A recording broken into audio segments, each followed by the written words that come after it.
អរគុណសន្តិភាពអរគុណនយោបាយឈ្នះឈ្នះទាំងស្ថាបនិកមគ្គប្រទេសឯកនិងប្រតិបត្តិការនយោបាយឈ្នះឈ្នះដែលនាំមកនូវសន្តិភាព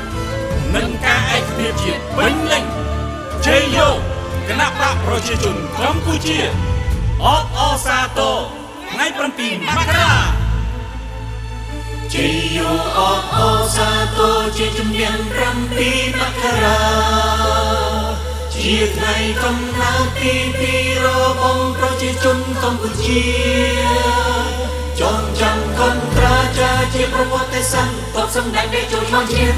ទួលជាជំនះរំលំរបខ្មែរក្រហមរលៃពួយសាំរំលឹកជាតិឲ្យរស់ឡើងវិញជាយោ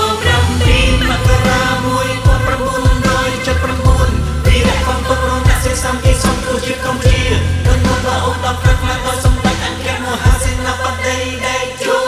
ហ៊ុនសែនពីខ្មាំងពលពតឲ្យរលាយខ្មែរក្រហមពីនេះចាត់ចែង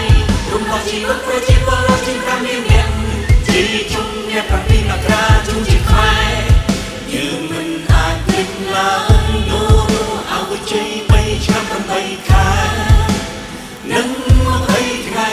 កូនខ្មែរប្រុសស្រីត្រូវចាំឲ្យជាក់ច្បាស់របបពលពតខ្មែរក្រហមអន្តរៃចុងរៃប្រឡៃពួយសាំងខ្មែរសួរត្រង់ទាំងគ្មានចាំជាង3លានអ្នកត្រូវវាសំឡាប់